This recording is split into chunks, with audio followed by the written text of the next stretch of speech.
Hello मेरे shining stars. आज हम कर रहे हैं हिंदी व्याकरण पाठ्य पुस्तक मनस्वी कक्षा 7 बाय गैलेक्सी प्रकाशन और सीरीज है मैजिक माइंड। अध्याय 21 मुहावरे और लोकोक्तियाँ। मुहावरे जो पदबंध या वाक्यांश सामान्य अर्थ को छोड़कर किसी विशेष अर्थ को प्रकट करते हैं उन्हें मुहावरा कहते हैं। जैसे आकाश पताल एक करना। इस वाक्यांश का साधारण अर्थ हुआ पृथ्वी और आकाश को मिलाना, परंतु ऐसा संभव है तथा इस वाक्यांश का यह अर्थ ग्रहण भी नहीं किया जाता। लक्षणा शब्द शक्ति की सहायता से इसका अर्थ बहुत परिश्रम करना ग्रहण किया जाता है। तो कुछ प्रचलित मुहावरे हैं, हम इनको करते हैं। पहला है आंखों के आगे अंधेरा छाना, संसार सूना दिखाई देना। बेटे की दुर्घटना का समाचार पाकर मेरी आंखों के आगे अंधेरा छा गया। आंखों का तारा बहुत ही प्यारा। कृष्ण यशोदा की आंखों के तारे थे। आंख उठाकर ना देखना, स्थान ना देना। पराई वस्तु की ओर आंख उठाकर भी नहीं देखना चाहिए। आंखें चुराना, सामना करने से बचना। सत्य बोलने वाले को किसी से आंखें चुराने की आवश्यकता नहीं होती। आंखें बिछाना, प्रेम से स्वागत करना। अतिथि देवो भव, उनका स्वागत सदैव आंखें बिछाकर करो। आंखों का कांटा होना यानी बुरा लगना। भीम सदैव दुर्योधन की आंख का कांटा बना रहा। मुंह मीठा करना, प्रसन्न होकर कोई मीठी चीज खिलाना। पुत्र के प्रथम आने की खबर सुनकर मां ने सभी का मुंह मीठा कराया। मुंह पर कालिक पोतना, कलंकित होना। झूठ बोलकर तो तुमने अपने मुंह पर कालिक पोत ली। मुंह में पानी भर आना, खाने को जी ललचाना। गरम गरम समोसे देखकर मेरे मुंह में पानी भर आया। अपने मुंह मियां मिट्ठू बनना, अपनी स्वयं प्रशंसा करना। अपने मुंह मियां मिट्ठू बनने से कुछ नहीं होता। प्रशंसा तो वह होती है जो दूसरे आपकी करते हैं। चेहरे पर हवाइयां उड़ना, डर जाना। अब भी समय है, ठीक से अध्ययन कर लो वरना प्रश्न पत्र देखते ही चेहरे पर हवाइयां उड़ने लगेंगी। चेहरा उतरना, उदास होना। परीक्षा में कम अंक आने के कारण उसका चेहरा उतर गया। दांत खट्टे करना, हरा देना।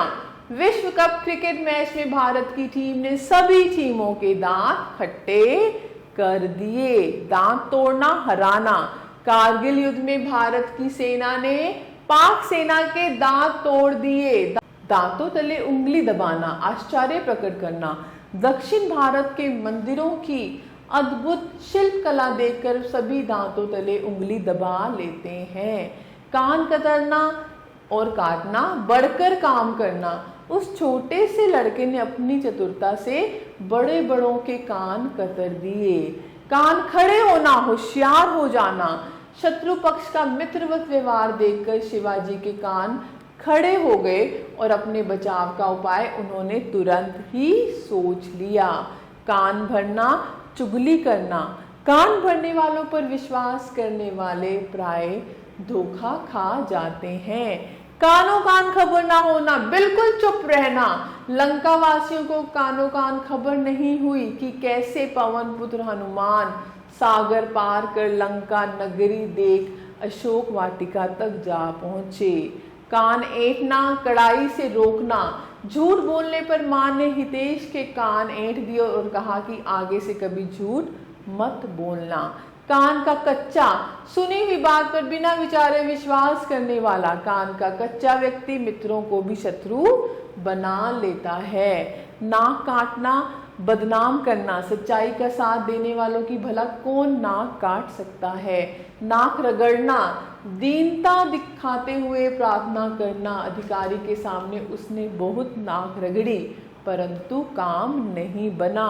नाकों चने चबवाना यानी तंग करना। शिवाजी ने औरंगजेब को नाकों चने चबवा दिए। नाक पर मक्खी ना बैठने देना, बहुत पाक साफ रहना। मोहनलाल जी इतने ईमानदार ऑफिसर हैं कि उन्होंने कभी नाक पर मक्खी तक नहीं बैठने दी। मुंह चुराना, लज्जित होना। सत्कर्म करने वालों को कभी किसी से मुंह नहीं चुराना पड़ता। मुंह की खाना, बुरी तरह हारना। शिवाजी की छोटी सी सेना के आगे मुगलों को सदा मुंह की खानी पड़ी। दांत से दांत बजना, बहुत सर्दी लगना। इस वर्ष ऐसी ठंड पड़ी कि सभी के दांत से दांत बज उठे। गला काटना, अन्याय करना। स्वतंत्रता से पूर्व जमींदार लोग किसानों का गला काटते थे। गले का हार बहुत प्यारा, वह अपने माता पिता के गले का हार है। गले मरना, जबरदस्ती काम सौंपना, जो भी काम करो दिल लगाकर करो, भले ही वह गले मड़ा हुआ काम क्यों ना हो। अगला है अकल चकराना, कुछ समझ ना आना। आधुनिक वैज्ञानिक आविष्कारों को देखकर अकल चकरा जाती है। अकल का दुश्मन मूर्ख, तुम्हारी बात उसकी समझ में बिल्कुल नहीं आएगी, वह तो अकल का दुश्मन है। अकल पर पत्थर पड़ना, बुद्धि नष्ट होना। मेरी अकल पर पत्थर नहीं पड़े हुए हैं कि मैं सच और झूठ में अंतर ना कर पाऊं। अकल के पीछे लठ लिए फिरना, समझाने पर भी उल्टा काम करना। वैभव को कुछ भी समझाओ वह कुछ और ही समझता है, वह तो अकल के पीछे लठ लिए फिरता है। अकल पर पर्दा पड़ना, बुद्धि भ्रष्ट होना। तुम्हारी अकल पर सचमुच पर्दा पड़ गया था, जो तुम गोपाल की ईमानदारी पर शक कर बैठे। दम साधना, सांस रोके रखना। शत्रु की आहट पाकर अंधकार में वह चुपचाप दम साधे बैठा रहा। दम फूलना, थकावट के कारण जल्दी जल्दी सांस लेना। पहाड़ की चढ़ाई चढ़ते चढ़ते मेरा तो दम फूल गया। दम मारने की फुर्सत ना होना, जरा भी समय ना होना। आज तो काम इतना है कि दम मारने की भी फुर्सत नहीं। दम में दम आना, कष्ट दूर होना। गर्मी से तो मेरा दम ही निकला जा रहा था, बिजली के आते ही दम में दम आ गया। सांस लेना, फुर्सत पाना। सुबह से काम में लगे हो, अब जरा सांस ले लो। बात का धनी, वादे का पक्का। मनीष जो भी वादा करता है उसे पूरा करता है, इसे कहते हैं बात का धनी होना। बात पक्की होना, निश्चय होना। तो मित्र, बात पक्की है ना कि तुम सदैव सत्य का ही साथ दोगे। बात बढ़ाना, झगड़ा बढ़ाना, छोटी सी बात पर बात बढ़ाना ठीक नहीं। बाल बाल बचना, आपत्ति के आने में बहुत थोड़ी कसर रह जाना, वह बस के नीचे आने से बाल बाल बचा। बाल बांका ना होना, जरा भी हानि ना होना। ईश्वर की कृपा रही तो तुम्हारा बाल भी बांका ना होगा। बाल की खाल उतारना, व्यर्थ में ही बारीकी से तर्क वितर्क करना। मैंने तो साधारण सी बात कही थी, तुम तो बाल की खाल उतारने लगे। सिर उठाना, विरोध के लिए खड़ा होना। दुर्बल शासक के राज्य में दुष्ट लोग सिर उठाने लगते हैं। सिर धुनना, पछताना, पहले तो मेहनत नहीं की, अब सिर धुनने से क्या लाभ। सिर पर कफन बांधना, मरने को तैयार होना। वीर सैनिक सिर पर कफन बांधकर ही रणभूमि को प्रस्थान करते हैं। अब हम करते हैं लकोक्तियां यानी कहावतें। लकोक्ति शब्द लोक जमा उक्ति, इन दो शब्दों के मेल से बना है, जिसका अर्थ है लोक में प्रचलित या प्रसिद्ध बात। इसे कहावत भी कहते हैं। यह एक ऐसा कथन होता है जिसे किसी बात को प्रमाणित करने के लिए प्रमाण रूप में प्रस्तुत किया जाता है। तो कुछ प्रचलित लोकोक्तियां हैं। अंधा क्या चाहे दो आंखें, यानी इच्छित बात हो जाना। पुलिस में भर्ती हो जाने पर वह खुशी से झूम उठा और कहने लगा, अंधा क्या चाहे दो आंखें। अधजल गगरी छलकत जाए, ओछा आदमी बहुत ही इतराता है। मोहन चपरासी क्या बन गया, किसी से ढंग से बात ही नहीं करता। सच ही कहा है, अधजल गगरी छलकत जाए। आम के आम गुठलियों के दाम, यानी दोहरा लाभ। हमारी दुकान से पुस्तकें लेकर पढ़ो, परीक्षा के बाद हमें आधे दामों पर बेच जाओ, इसे कहते हैं आम के आम गुठलियों के दाम। अकेला चना भार नहीं फोड़ सकता, अकेला आदमी कुछ नहीं कर सकता।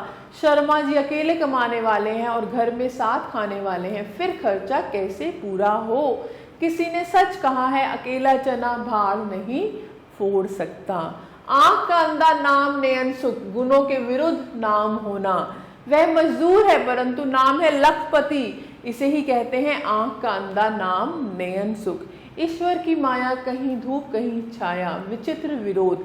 कोई तो लाखों रुपए दान कर रहा है और कोई एक एक पैसे के लिए तरस रहा है, इसे ही कहते हैं ईश्वर की माया, कहीं धूप कहीं छाया। उल्टा चोर कोतवाल को डांटे, यानी दोषी का निर्दोष पर अकड़ना। गलती स्वयं करते हो और डांटते मुझे हो, इसे ही कहते हैं उल्टा चोर कोतवाल को डांटे। उल्टे बांस बरेली को विपरीत काम करना। कांजीवरम की रेशमी साड़ियां विश्व प्रसिद्ध हैं, तुम दिल्ली से घटिया साड़ियां क्यों कांजीवरम भेज रहे हो? इस प्रकार तो तुम उल्टे बांस बरेली वाली बात कर रहे हो। कहीं धूप कहीं छाया, किसी के पास सुख किसी के पास दुख। राघव तो लाखों में खेल रहा है और उसका मित्र केशव भूखों मर रहा है। देखो ईश्वर की माया, कहीं धूप कहीं छाया। खोदा पहाड़ निकली चूहिया, यानी परिश्रम अधिक लाभ कम। उसने 1 लाख रुपए लगाकर दुकान खोली थी, परंतु बचत 500 रुपए की हो रही है। यह तो वही बात हुई, खोदा पहाड़ निकली चूहिया। गंगा गई गंगादास, जमुना गई जमुनादास। सिद्धांतहीन व्यक्ति। आजकल के नेताओं का क्या कहना? कल तक कांग्रेस में थे तो कांग्रेसी, आज दूसरी पार्टी में आ गए तो उसी के हो गए। इनका तो वही हाल है, गंगा गए गंगादास, जमुना गए जमुनादास। घर का भेदी लंका ढाए, यानी फूट विनाश का कारण बनती है। मीर जाफर जैसे लोगों को धोखे के कारण ही भारत गुलामी की जंजीरों में जकड़ा गया। सच ही कहा गया है, घर का भेदी लंका ढाए। चोरी का माल मोरी में, गलत तरीके से कमाया गया धन बेकार ही नष्ट हो जाता है। पिता ने भ्रष्टाचार के द्वारा धन एकत्रित किया था, पुत्रों ने सब जुए में उड़ा दिया। ठीक ही तो है, चोरी का माल मोरी में। चोर की दाढ़ी में तिनका, अपना पाप न छिपा पाना। शीशा तोड़ने की बात चलते ही राघव का चेहरा फीका पड़ गया। अध्यापक तुरंत समझ गए कि शीशा राघव ने ही तोड़ा है। सच ही है, चोर की दाढ़ी में तिनका। छोटा मुंह और बड़ी बात, अपनी योग्यता से बढ़कर बात करना। तुमने 2-4 कहानियां क्या लिख ली, तुम अपने को प्रेमचंद्र समझने लगे। यह तो छोटा मुंह और बड़ी बात जैसा लगता है। ऊंट के मुंह में जीरा, जरूरत से कम चीज होना। तरुण को 100 रुपए चाहिए थे और तुमने दिए 10 रुपए। यह तो ऊंट के मुंह में जीरे वाली बात हुई। ऊंची दुकान, फीका पकवान, केवल बाहरी दिखावा। हम तो आपकी दुकान का बड़ा नाम सुनकर आए थे, परंतु यहाँ तो बड़ी साधारण चीजें हैं। इसे कहते हैं ऊंची दुकान, फीका पकवान। एक ही थैली के चट्टे बट्टे, एक जैसे स्वभाव वाले। आजकल तो सभी दलों के नेता एक ही थैली के चट्टे बट्टे हैं। एक अनार 100 बीमार, आवश्यकता अधिक वस्तु कम। नौकरी के लिए 50 स्थान रिक्त थे लेकिन 10,000 आवेदन पत्र आए। इसे कहते हैं एक अनार 100 बीमार। एक मछली सारे तालाब को गंदा करती है। एक की बुराई के कारण सबकी बदनामी होती है।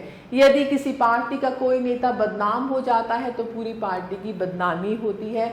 सच ही है, एक मछली सारे तालाब को गंदा कर देती है। एक पंथ 2 काज, एक समय में 2 काम पूरे करना।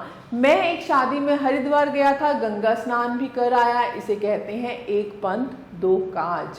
कंगाली में आटा गीला, यानी गरीबी में मुसीबत पर मुसीबत। घर में पहले से ही खाने को कुछ नहीं था, ऊपर से मेहमान आ गए। इसे कहते हैं कंगाली में आटा गीला। कहाँ राजा भोज, कहाँ गंगू तेली, यानी 2 व्यक्तियों की स्थिति में बहुत अंतर। उस साधारण पहलवान की तुलना दारा सिंह से करना ठीक नहीं। कहाँ राजा भोज, कहाँ गंगू तेली। कोयले की दलाली में मुंह काला। बुरे के साथ रहने पर बुराई ही मिलती है। तुम्हें कितनी बार समझाया, उस शराबी का साथ छोड़ दो, तुम भी बदनाम हो जाओगे। जानते नहीं, कोयले की दलाली में मुंह काला। खिसियानी बिल्ली खंबा नोचे, लज्जित होकर व्यर्थ क्रोध करना। तुम स्वयं तो प्रथम आ नहीं सके, अब उसके प्रथम आने पर क्यों हाय तौबा कर रहे हो। तुम्हारी दशा तो खिसियानी बिल्ली खंबा नोचे वाली है। जितने मुंह उतनी बातें, सबके विचार भिन्न भिन्न। हर कोई अपनी अपनी कहे जा रहा है, तुम किस किस की बात मानोगे। यहाँ तो जितने मुंह उतनी बातें हैं। हाथ कंगन को आरसी क्या, प्रत्यक्ष के लिए प्रमाण किया। अहिंसा सबसे बड़ा धर्म है, अपना कर देखोगे तो तुम्हें इसकी शक्ति का ज्ञान होगा। हाथ कंगन को आरसी किया। धोबी का कुत्ता, घर का न घाट का। एक जगह जमकर ना रहने वाला आदमी कहीं का भी नहीं रहता। नई नौकरी मिलने की आशा में उसने पुरानी नौकरी छोड़ दी। अब उसकी हालत वही हो गई है कि धोबी का कुत्ता, न घर का न घाट का। तो मुहावरों और लोकोक्तियों में क्या अंतर है मेरे प्यारे बच्चों। मुहावरा एक वाक्यांश या पदबंध है जिसका अर्थ वाक्य में प्रयोग करने से ही स्पष्ट होता है।